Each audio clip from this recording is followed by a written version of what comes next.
हर हर महादेव। देवों के देव महादेव जी के चरण में प्रणाम करती हूँ, मेरा प्रणाम स्वीकार हो।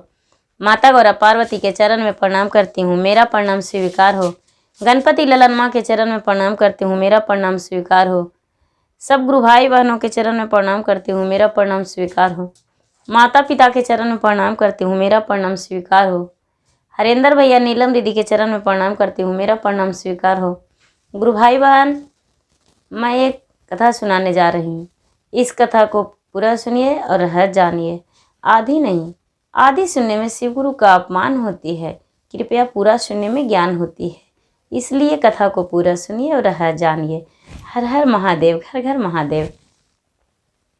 गुरु भाई बहन, एक राजा थे, एक रानी थी।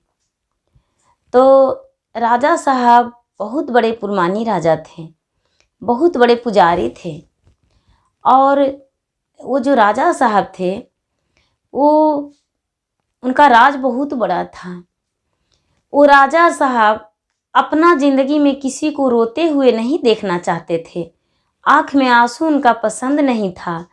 वो राजा जो थे, वो भूखे को अन्न, प्यासे को पानी और लंगम को चीर दिया करते थे। कन्याकुमारी का विवाह करवाते थे और किसी को अपने दरवाजे से भूखे नहीं लौटने देते थे। उनको यही सोच था कि इस जन्म में यदि हम अच्छे कर्म करेंगे तो अगला जन्म भी मेरा अगला जन्म मेरा होगा, वो जन्म भी मुझे अच्छा घर मिलेगा, अच्छा परिवार मिलेगा, अच्छा माता अच्छा पिता मिलेंगे और एक राजा ही बनेंगे और राजा के घर में जन्म लेंगे, राजा का पुत्र बनेंगे। इसलिए वो राजा साहब बहुत दान पुण्य करते थे और अच्छे कर्म करते थे। बहुत सारी मंदिर, धर्मशाला, तालाब सब खतवाते थे, बाग बगीचा लगवाते थे। उन्हें दान पुण्य किया करते थे, सदा व्रत बंटवाते थे। लेकिन वो राजा साहब धीरे धीरे समय आने पर बुजुर्ग बन गए और उनका मृत्यु हो गया। जब मृत्यु हो गया तो मृत्यु हो जाने के बाद उनका जन्म तो मनुष्य तन में हुआ, लेकिन एक धोबी का घर में जन्म ले लिए, धोबी का पुत्र बने। राजा का कर्म और धोबी घर में जन्म उनका हो गया। उनका धोबी के पुत्र बन के जन्म लिए धोबी घर में। तो धोबी जो बेचारे थे, वो अपना बच्चे को लाड प्यार से पोसे, पाले, पढ़ाने की कोशिश किए। जब बड़ा होने लगे, बच्चा हुआ, तो उसको पढ़ने जाने के लिए भेजने लगे। लेकिन वो बच्चा पढ़ने में बहुत मन लगाता था। लेकिन उसके पिता बोले कि अरे इसको पढ़ाई लिखाई मत कराओ, जब पढ़ाई लिखाई कराएगी तो हमें तो कपड़ा धोना है, हम कपड़ा धोएंगे तो कपड़ा कौन पहुँचाएगा, इसको पढ़ाई मत कराओ। माँ बोली ठीक है। वो जो बच्चा था वो पढ़ने को लिए बड़ा लौलीन था। वो कपड़ा ले जाने को लिए तैयार नहीं था। अपने माँ और पिताजी को मदद करने का कोशिश कभी नहीं किया, मदद नहीं करने लगा। उसके माता पिता पढ़ाई छुड़वा दिए। कोई भी काम कहते थे उन्हें करने को लिए तो उसके माता पिता कहते और वो बच्चा नहीं करता। वो माता पिता बहुत दुखी हो जाते थे। लगता था इतने लाड प्यार से हम इसको काम करने को लिए कहे, लेकिन ये काम नहीं किया और बड़ी दुखी से उन्हें डांटते थे। लेकिन फिर भी ये लड़का कोई काम नहीं करता था। कभी चलो कपड़े पहुंचा लाओ, कपड़े ले आओ, कपड़े सुखाना है, कपड़े समेटना है, लेकिन ऐसा कुछ नहीं वो बच्चा किया। वो बेचारे उनके माता पिता बड़ा दुखी हो जाते थे। एक दिन गुस्से में आकर क्या किए कि अपने बच्चे को घर से निकाल दिए। घर में से निकाल दिए, तब तक 8 से 10 साल का बच्चा हो चुका था। निकाल दिए तो बच्चा रोने लगा और मन ही मन भगवान को आराधना करने लगा कि हे महादेव, हम कौन सा गलती किए हैं, कौन सा कर्मों का सजा हम पा रहे हैं जो हमें इतना काम करने को लिए माता पिता मजबूर कर रहे हैं। हमसे ये सब नहीं होगा महादेव, मुझे कुछ रास्ता बताइए। लेकिन महादेव रास्ता तो बताते हैं समय आने पर। ये बच्चा घर से निकल गया, घर छोड़, माँ घर नहीं घुसने दी, उसके पिताजी भी घर नहीं घुसने दिए। ये बच्चा घर नहीं घुसा। क्या करे, गांव वालों से जाकर मांग चांग कर खाने लगा। जब मांग चांग के खाने लगा तो गांव वाले बोले, अरे बाबू, तूने तो प्रतिदिन मांगने आता है, कभी इसके घर कभी उसके घर, रोज कौन खिलाएगा तुमको बेटा, कौन देगा भोजन, कौन कपड़ा देगा। 4-6 महीना तो बीत गया। अब ऐसा करो कि जितना गांव में गाय और बछड़ा है उसको सबको चराओ, और सबके चराओ, और तुम्हें कुछ पैसे भी मिलेगा और तुम्हें भोजन भी मिलेगा। ये लड़का बोला, हाँ आप लोग बहुत अच्छे हमको सलाह दिए हैं, महादेव की कृपा से हम ये कर लेंगे। और पूरे गांव वाले को बोला कि देखिए, हम इकट्ठा कर दीजिएगा, यदि बाद में आप अपना गाय गोरू तो हम चरा लेंगे, और अब शाम के समय में लेने आ जाइएगा, क्योंकि हम छोटे बच्चे हैं, थोड़ा हम पढ़ना लिखना भी चाहते हैं, हम पढ़ लिख भी लेंगे थोड़ा, और खेलकूद भी लेंगे, और आपका गैया भी चर जाएगा, चरा लेंगे। सारी लोग इसके मदद के लिए हाँ कर दिए, बोले ठीक है हम तुम्हारा मदद करेंगे। सारी गांव मिलकर इसको थोड़ा थोड़े पैसे देने लगे गाय चराने के बदले में, और भोजन और कपड़ा भी देने लगे।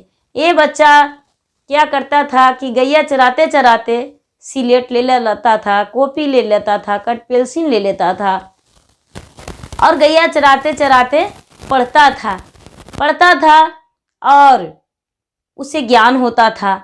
इसको लगता था कि नहीं, पढ़ाई लिखाई बहुत अच्छा है, पढ़ाई लिखाई करना चाहिए, गैया भी चरा लेंगे, पढ़ाई लिखाई भी कर लेंगे।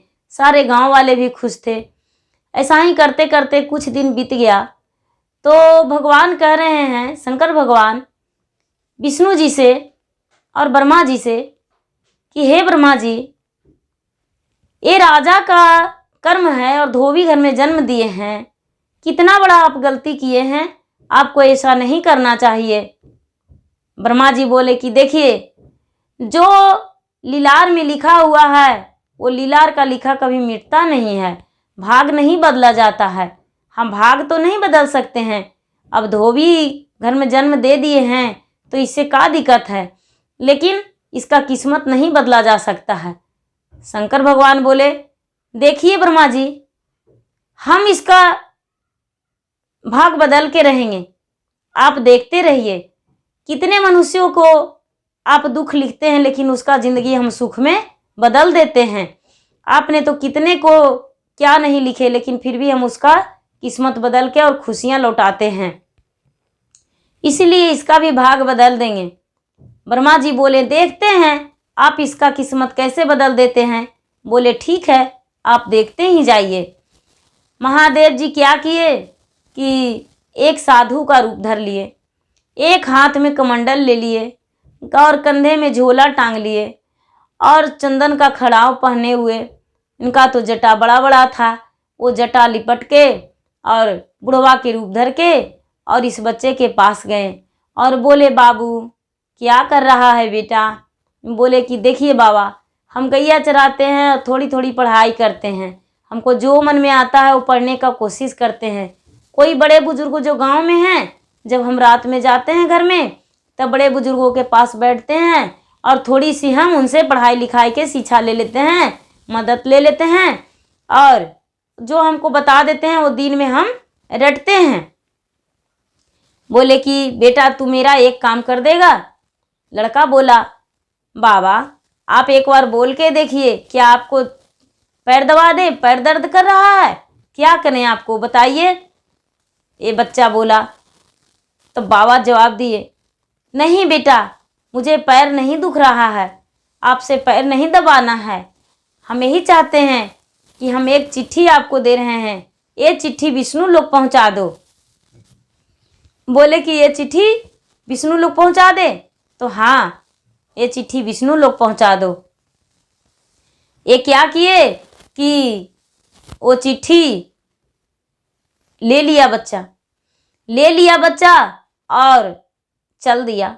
चलते चलते चलते चलते बहुत दूर चला गया, आधा दिन बीत गया इसको। ये लड़का बोला, सबसे पहले लड़का बोला, बाबा हम तो गैया चराते हैं, चिट्ठी कैसे पहुंचाने जाएंगे, यदि हम चिट्ठी पहुंचाने जाएंगे तो गैया इधर उधर हो जाएगी, तब हम क्या करेंगे, गैया हमारा नहीं है, गैया तो गांव वालों के हैं, हम गैया चरा के अपना प्रतिपाल करते हैं। बोले कि अच्छा कोई बात नहीं, तुम्हारा गैया ना हम चरा देंगे, हम बूढ़े हैं इसीलिए हम नहीं जा सकते हैं। चिट्ठी देकर बोलना कि ये शंकर भगवान दिए हैं चिट्ठी। बोले ठीक है। बच्चा चिट्ठी लेकर चलते चलते बहुत दूर चला गया। आधा दिन बीत गया। जब आधा दिन बीत गया तो इसे बहुत कस के धूप लगने लगा और एक आम का वृक्ष था। आम का वृक्ष था तो आम के वृक्ष के पास ये बैठ गया। जब आम के वृक्ष के पास बैठ गया तो लग रहा है कि रे कैसा आम है, फल इतना भरा हुआ है, देखते हैं खा के। यहाँ पर तो बहुत अकबक गर्मी सा लग रहा है, बेचैनी लग रहा है। आम का वृक्ष में तो छां कितना सुंदर होता है। ये क्या किया कि फल उठा के खाने लगा तो फल में पिल्लू लगा हुआ था। ये भूखा था फिर भी अच्छा अच्छा देखकर थोड़ा थोड़ा खाया 2-4 फल। ये आम का वृक्ष बोला, अरे बालक तू कौन हो? आज तक के इतना हम फल दिए हैं लेकिन कोई फल एक भी मुंह नहीं लगाया, तूने मेरा फल खा लिया, तू कौन हो? ये लड़का बोला, क्या कहूँ, समय का मारा हूँ मैं। ऐसा है कि मैं विष्णु लोक जा रहा हूँ। एक बूढ़े बाबा चिट्ठी दिए हैं, उस चिट्ठी को पहुँचाने। मुझे भूख लगा था तो वही हम आम चुनकर खाने लगे लेकिन आम तो सड़ा हुआ है। बोले कि देखो विष्णु लोक जा रहा है तो मेरे लिए एक सवाल है, वो सवाल पूछ देना, पूछ कर आना। बोले क्या? बोले कि देखो एक सवाल यही है मेरा कि हम इतना फल देते हैं लेकिन सारी फल गंदा हो जाता है, मेरा छांव में कोई नहीं बैठता है, आखिर क्या है? कैसा हवा हम देते हैं जो मेरे पास कोई नहीं बैठता है? बोले वो जो वृक्ष थे वो बोले। तभी लड़का उत्तर दिया कि ठीक है बाबा, आपसे ठीक है आम वृक्ष महाराज, हम पूछ के आएंगे। वो लड़का वहाँ से चल दिया। वहाँ से चल दिया तो आगे चलते चलते चलते चलते एक नदी था। नदी में बहुत पानी था। इसको लगा कि हम पार कैसे होवेंगे, नदी में इतना पानी है, हम तो डूब मरेंगे। लेकिन हाथ जोड़ के भगवान के, सूर्य भगवान के विनती किया, महादेव को विनती किया कि महादेव मुझ पे सहायता होइए। आपने तो मुझे चिट्ठी दिए हैं विष्णु लोक पहुंचाने के लिए, लेकिन लगता है कि हम नदी में डूब मरेंगे, हम विष्णु लोक कैसे जा सकते हैं? आप कृपा कीजिए। तब तक एक मछली पर नजर पड़ गया। एक बहुत बड़ा मछली, बहुत बड़ा विस्तार रूप का मछली वहां पड़ा हुआ था। ये मछली को देखकर ये लड़का चकित हो गया और देखा, अरे इतना बड़ा मछली किनारा में सूखी पर क्यों पड़ा हुआ है? मछली को निहारने लगा। मछली कहने लगी, अरे भाई तू कौन हो? आज तक तो मुझे उलट के कोई नहीं देखा, आज इतने अच्छे से तुम देख रहे हो, कौन हो? बोले कि मैं समय का मारा हूँ और मुझे विष्णु लोक जाना है। नदी में पानी है लेकिन डर लगता है पार होने से, छोटा बच्चा हूँ। ये मछली सुनकर उठ गई और कहने लगी, अरे भाई हम तुम्हें पहुंचा देंगे इस पार से उस पार, लेकिन विष्णु लोक से, विष्णु जी से मेरा एक सवाल पूछकर आना। लड़का बोला, बोल दो जो भी बोलना है। मछली बोली, देखो हमको पानी में रहा नहीं जाता है, बिल्कुल बेचैनी लगता है, मेरा प्राण छटपट लगता है, हम कैसे करके जिएंगे, कैसे रहेंगे, ऐसा क्यों है, मेरा बेचैनी क्यों लगता है? बोले ठीक है पूछ के आएंगे। मछली रानी बेचारी पहुंचा दी उस तरफ, नदी के उस तरफ पहुंचा दी। ये लड़का उस तरफ चला गया। उस तरफ चला गया, मछली उस रार पे जाके पड़ गई क्योंकि उसमें जल, उसको जल में रहल नहीं जाता था। उस रार पे चली गई। उस रार पे चली गई तो लड़का जाने लगा, वहां से चल दिया। तो चलते चलते चलते चलते एक बहुत बड़ा तालाब खता रहा था। तालाब खता रहा था, बहुत सारा मजूर लगा हुआ था। ये लड़का देखकर हंस गया। जो तालाब खतवा रहे थे राजा, वो बोले, अरे आज तक ये तालाब देखकर कोई हंसा नहीं, तू क्यों हंस गया? ये लड़का बोला, देखिए हम इसलिए हंस गए कि इतना बड़ा तालाब है लेकिन एक बूंद पानी नहीं है, इसीलिए हंस गए। बोले कि देखो कहाँ जा रहे हो, तू कौन हो? बोले हम तो समय के मारे हैं, हम तो विष्णु लोक जा रहे हैं। बोले देखो शंकर भगवान विष्णु लोग से, विष्णु जी से पूछ के आना कि हम 12 वर्ष से तो तालाब खतवा रहे हैं, पानी नहीं कबड़ रहा है, क्यों नहीं कबड़ रहा है, पूछ के आना। लड़का बोला ठीक है, पूछ के आएंगे। ये लड़का वहां से चल दिया।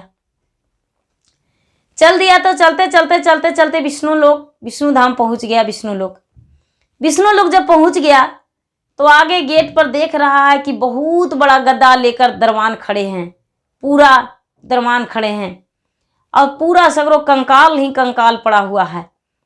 ये लड़का देखकर तो चकित हो गया कि अरे हम अंदर कैसे जा सकते हैं। हिम्मत बना के और बोला कि चलो हम शंकर भगवान की चिट्ठी लेकर आए हैं, हम अंदर तो जाएंगे करेंगे, क्यों नहीं जाएंगे, हम जाएंगे अंदर। भगवान से बोला, जमराज से बोला और पहरेदार से बोला कि देखिए हमको अंदर विष्णु भगवान के पास जाना है, एक चिट्ठी पहुंचाना है, हमें जाने दीजिए। बोले कि नहीं, पहले भगवान से पूछेंगे क्या सच है या सही गलत। बोले ठीक है, जाइए पूछिए। अंदर जो दरवान था बाहर वो जाके पूछा। विष्णु जी बोले कि ठीक है, भेज दो उसको। ये लड़का चिट्ठी लेकर अंदर गया, विष्णु जी के प्रणाम किया और चिट्ठी हाथ में धरा दिया। बोला कि देखिए ये हमें शंकर भगवान चिट्ठी दिए हैं और हमें लौटना भी है। ये चिट्ठी ले लिए भगवान और बोले कि भगवान से बोल देना कि चिट्ठी मुझे स्वीकार है और भोजन कर लो। ये लड़का बोला ठीक है, हम तो बहुत भूखा हैं, भोजन तो करवे करेंगे। भोजन करवा दिए विष्णु जी। ये लड़का लौट आया तो जब दरवाजे पर आया तो एक सुंदर राजा का वस्त्र उसे वहां पर भगवान भेजवा दिए दरवान के हाथे। दरवान के पास सुंदर राजा का वस्त्र, मुकुट, पूरा सब कुछ राजा का मिला। ये लड़का लेकर खुश हो गया और बोला कि ये कौन दिए हैं। बोले कि जो जिनको हाथ में चिट्ठी आप दिए हैं वही दिए हैं। ये लड़का राजा का वस्त्र पहन लिया, पहन लिया और निकलने लगा।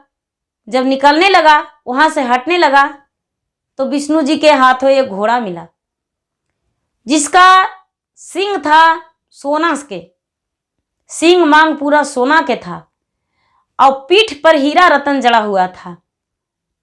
एक घोड़ा मिल गया लड़का को। वहां से घोड़ा का साव चल दिया।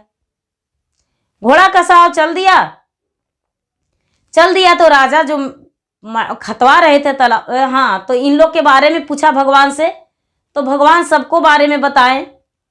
भगवान से पूछा कि हमको रास्ते में मिले थे तो आम का वृक्ष मिले, तो आम का वृक्ष बोले कि हमको रहा नहीं जाता है, तो उनको हम क्या बताएंगे।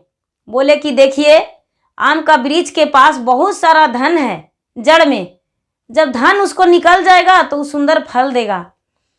बोले कि एक मछली मिला नदी के पास, बहुत बड़ा मछली है, पानी में नहीं रह पाती है, उसका बेचैनी लगता है पानी में।